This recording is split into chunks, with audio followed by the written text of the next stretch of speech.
more black shows like Atlanta, Empire, and Power. What do you think? Okay, see, all three of those shows are different to me. Now, like Power, like I explained to you, Power to me is basically it knows what it is. It's trying to be. It's playing within its box. You know what I mean? And Yeah. really, the only wild card is 50 Cent as a person, right? Like 50 Cent, Yeah. I showed my penis on one of the episodes. 50 Cent, he kills his son in that episode. Like, you know what I mean? Yeah, that was, man. That show I hated. That's the thing. It caught my emotions when he killed. I thought his character couldn't be as evil as he. Then he kills his son. It's like, whoa, this guy's an asshole. 50, but that's 50 though. That's his personality. I don't think he would actually kill his son, but that's his 50. Yeah. So that like 50 to the side. If you if you took 50 off the show, basically the show is, a traditional, like East Coast drug dealing show. You know what I mean? Like I said, the main character, he reminds me a lot of Stringer Bell. Yeah. You know what I mean? Like Paid in Full, Belly, them type of movies. It's just a TV show. That's what I look at when I watch it. That's what I think about. That's what it reminds me of. It kind of. I thought it was interesting. They had that season that, the main characters in jail the whole time. I thought that was kind of new and different. I didn't expect him to go that route so quickly. I thought he would get out pretty fast, but he didn't. And, I like Charlie Murphy was playing that guy who was the prison guard. That was a good touch to like his ending. Yeah. Right. So, I mean, but then now we got Empire. And Empire just, it's moving. I've never seen a show move through a plot line so fast. Oh my gosh, there's so many things. Here's the difference. With Power, if I don't watch 5 shows and I skip ahead, I won't be going, what the fuck? What is this? With Empire, if I skip 3 shows, I'm going to be, what just happened? If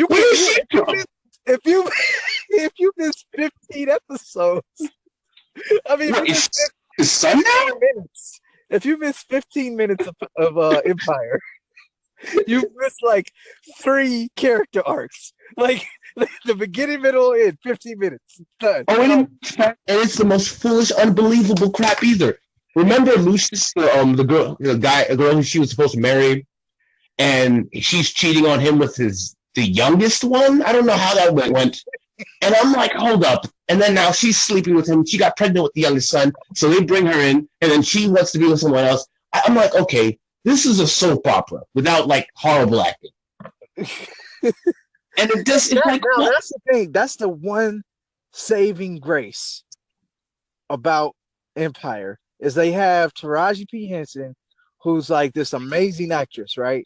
Yeah. And then they got Terrence Howard, who's kind of like this unusual actor. Like, just there's nothing about Terrence Howard where you're like, oh, he's doing a X, Y, and Z. No, Terrence Howard does Terrence Howard things. Okay. Hold on. Let me ask you the question. What was that movie with Terrence Howard and Taraji P. Henson before the show? This is like years ago. It was called like Hustle and Flow. This is a continuation of Hustle and Flow. They became really rich, and in a badly written version of a continuation. And Hustle and Flow was a weird movie, but it worked because it was a movie, but it was weird. Like, you know what I mean? Like, it had a lot of like he was a pimp. It was like awkwardly weird. Yeah, but it fit because it was done. It was over in like an hour or maybe 2. Yeah, but this one, like, okay, I get it. Like, the problem is that if I took out Terrence Howard and Taraji P. Henson, that show would be flat. It would be a TBS show with black people. It's or what's like one of those vampire shows or those kids shows with teens. Everyone supposedly looks good, bad acting. Everyone is bad, right? In my heart. Right. They have a few guest actors because it's a black show and black people. Now everyone wants to be a part of the power pushing black product.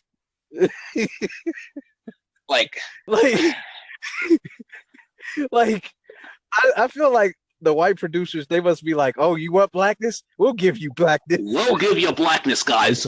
I learned this in Urban Dictionary. You guys like to Swiss and saucy, like to fuck each other's wives, I see. It's like, what's all this Like, and it's weird because it's like family members and who's the gay son? I'll go get straight for one episode. He starts kissing the girl he's singing with, and I'm like, hold up. And they treat. I'm like, no, that doesn't work for me. He's gay. Nah, and yeah, and the problem with that is it would be different if he was supposed to be bisexual, but then you treat gay as a serious, like you'd make him gay and you made it serious as a serious issue, and then you switch on his character. Right. That's an insult to the gay community. It's like, whoa. Like, is that easy? Where it just disappears? That's not true. Gay doesn't just disappear. You just don't go, oh, I'm not gay all of a sudden. No explanation whatsoever. He just not even. And then he just goes back, and I'm like, what is that? A day camp was just over like that? What is this? And I'm supposed to fall in love with these characters, and I'm like, I like shows that try to do the romantic thing like for a second, but if they make it like every single turn, like that's why when I watch shows like, I know this is off topic, when I watch shows like New Girls or anything, I want the romance to take a long time for the two friends, the main characters, to get to each other, because if it's early in the show where they start to like each other, that starts to get real boring real fast. Right and that's the other thing is like, okay, the character Cookie. I brought this up with you, right? I was like, I told you, I was like, at first, I'm like, okay, first of all, like I said, I love Taraji P. Henson. I really have to say that because I watch everything she's in. And at first, I was really impressed with the character. She chews up the scenery. But then I was like, wait a minute, they think, like, because Cookie, she makes, like I told you, it's all emotional. Every decision she makes is an emotional decision. And I'm like, are they trying to say that Black women only make emotional decisions? Like they don't, like they can't be calculated. They can't be a little cold, business savvy, whatever. Like it's all just emotional craziness going on with her. Now, I don't think they're going too deep on the Black woman thing, but I feel like they're making a system. Like every time, they never give her anything of respect. Like all of her decisions have hurt her family in the first season. Not one time am I like, oh my gosh, she's really helping. Like when she brings in those gang members to rap, and then it turns out that they hate her. I don't even like. And then when she talks to people that weren't good for her, and then her husband gets into jail, and the Chris Tucker plays the I forgot. It's so much stuff. I mean, just stop. It's so much. Yeah, that's what I mean. I'm like, I'm like, this is not for me personally. You know, like for me personally, having a lot of friends that had single moms. You know what I mean? My mom, like I grew up in a split home. You know what I mean? Like my mom was single. Yeah. My thing is like that is not the representation of the Black matriarch, in my opinion. That ain't it. Really isn't. So much emotion. And I don't understand. I'm like, when will they? Because I'm like, I would love to. I mean, I guess she loves playing the character. I know they pay her a lot of money to play the character, but I'm like, do you think Taraji P. Henson likes playing that character? Well, I mean, she gets paid. I don't even think it's like after a while more than she gets paid a shit ton of cash, and she's already like, I don't even know, man. I can't make judgments. Like I've seen other things that she's in, and I'm like, she can give some input at this point. I mean, like, why not? Let her, because I'm just like, I don't feel like they even let her get, like, I don't feel her input on that. And this is why I like shows like The Wire and Power. Even though Power is a little bit, exaggerated, they're grounded. They're grounded. Right. They feel grounded. Like with The Wire, you're like, there is no flaws to drug dealing. There's no flaws to living that life. If you like with Stringer Bell, we were all like, man, he's living that life. But in the end, he got it. It wasn't, and it was all grimy because life, and he was cute. And Stringer Bell was trying to be educating the brothers at the same time, like we don't have to kill each other. And it was poetry with him because you felt something for him at the same time, didn't like him because he was the guy pushing people. Right. But you wanted him, and he wasn't just a regular hood dude. But no one listened to him because everyone was like, "That's not gangster," and I could see that happen because I saw that happen in real life. That's real. But Empire, it gives nothing real. It doesn't teach a lesson. It's not deep. It's just a bunch of drama of rich people trying to be gangsters, and somehow they deal with gangsters. And that's, remember, and that's the main issue I have, that gangster thing, because I'm like, these are two hip hop moguls. Why do they need to be on the streets? Like, why do they need to be gangbangers and drug dealers and you know what I mean? Like, why do they need to be involved in like this thug element? I'm like, if they are supposed to, because I told you, I'm like, to me, they are a characterization of Jay-Z and Beyonce. Like, if you were making a fictional show about Jay-Z and Beyonce, I'm assuming it would be something like Empire. And I'm like, that's not it. I'm like, Jay-Z and Beyonce are much more calculated and much more grounded people. Look how they deal with Kanye. But in the show, they're depicted richer than Jay-Z and Beyonce because their business is actually in the trading floor. Like, he's by himself. He's an actual billionaire by himself. Which is insane. So you're telling me a guy who's an actual billionaire somehow in one of the shows can get touched by a gangster who has no money? Like, yeah, remember me from my early days, dogs? Yeah, we got to fight. I'm like, how did he get in there? Aren't you a billionaire? What is going on? It's impossible. Like, could you imagine that happening to Jay-Z? Like, here's the guy that runs a company that represents Kevin Durant. But he also gets into old drug beefs.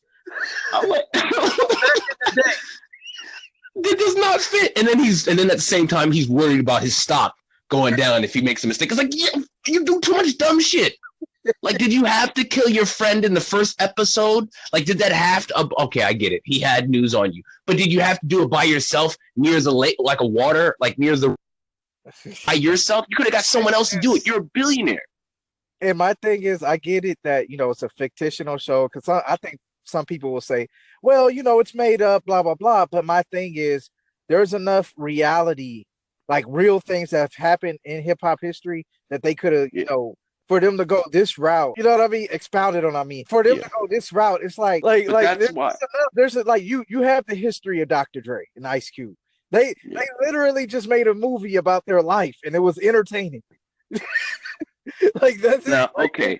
Add anything. In fact, they probably hid more stuff than they add. That is something I really want to talk to you about. What do you like more in a show? When the show brings you into the world and you could take it for what it really is, or when the show does extraordinarily weird stuff? Like, I'm trying to clear this up. Like, do you like a show that brings in realism or like fantasy shows? What's the thing that you like? I want to say I think I like fantasy shows, but even in for me, even fantasy shows, I feel like there needs to be explanation. The problem with Empire is, okay, y'all want to do this wild and crazy, wacky road show, but like I said, they're blowing through plot lines constantly. You know what I mean? It's like 15 minutes and we're already on to the next thing.